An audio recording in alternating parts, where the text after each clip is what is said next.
départ dans le 16e. En un mot, le 16e arrondissement, c'est quoi pour vous? Le paradis. Le 16e, c'est le paradis. Mais depuis quelques semaines, si on tend le micro en posant cette même question, on peut avoir aussi ce genre de réponse. Il n'y a pas de trucage. Bonjour madame, en un mot, c'est quoi le 16e pour vous? Le 16e, ça devient de la merde. Wow. Mercredi les oreilles. La raison pourtant de vulgarité est simple. Il y a 80 centres d'hébergement pour SDF à Paris. 9000 places dans toute la ville de Paris. Il y en a dans tous les arrondissements de Paris, sauf 3. Le 2e arrondissement au centre, le 6e et le 16e arrondissement. Et la mairie de Paris a autorisé l'ouverture d'un centre d'hébergement pour SDF ici, entre le périph' et une route dans le bois de Boulogne, en bordure du 16e arrondissement. Il s'agit d'un centre d'hébergement provisoire de 3 ans pour 200 sans-abri et migrants. En gros, c'est pour ceux qui atterrissent dans les mains du 115, le SAMU social.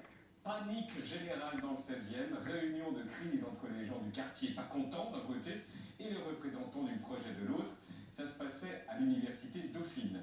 Il y avait un monde, Jacqueline, un monde. Sécurité à l'entrée. Pensez à ouvrir votre blouson, ouvrez vos sacs. J'ai mis un peu de temps. Et la réponse dans le 16e, Ouvrez les blousons, s'il vous plaît. ça se passait dans un amphi blindé, Jacqueline, mais alors blindé. Une scène et en face des habitants remontés comme des ressorts. Je suis Sophie Broca, je suis la préfète de Paris, secrétaire générale de la préfecture de Paris, préfecture de région Île-de-France. Quelles sont ces conditions? Mais laissez-moi aller jusqu'au bout. Vous criez après. Ah, il avait prévenu. Attention, Jacqueline, je vais m'énerver, je vais dire salope. Dès le début, on a senti que le débat n'allait pas aller bien loin. France 2 à l'image de celui qui prononce ce mot du 16e, le mot salope. Puis il ajoute...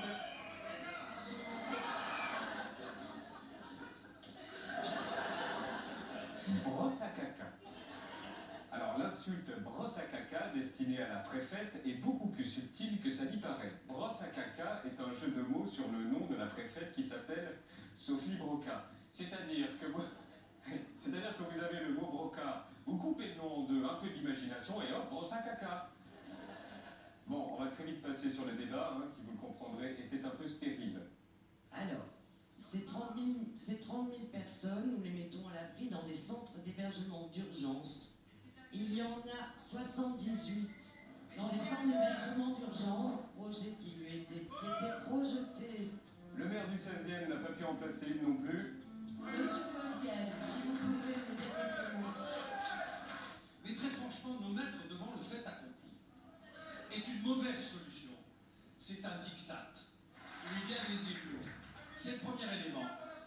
Comme M. Lauré, Monsieur Lauré. Dans le 16e arrondissement.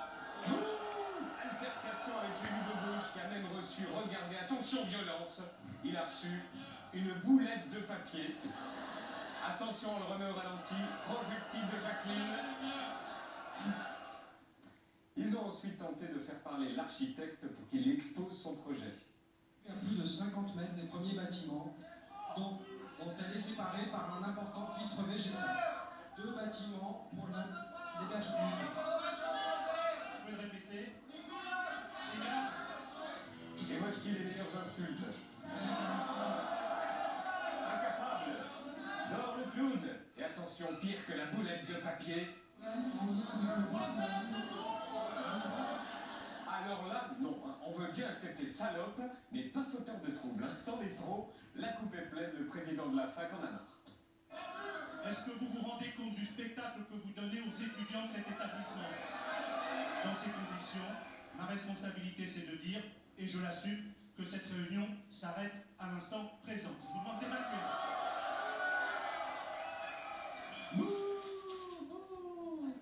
Durée de la réunion, 20 minutes. Juste avant qu'il n'insulte tout le monde de fauteur de trouble, nous avons discuté avec les habitants du 16e pour connaître les arguments qu'ils ont pour ne pas accueillir les SDF et les migrants. Ils ont beaucoup de mal à vivre ici parce que c'est pas la même éducation, on n'a pas la même culture, on n'a pas la même éducation. C'est pas être raciste, c'est la vérité. De toute façon, les chrétiens dans ces pays-là, ils se font zigouiller.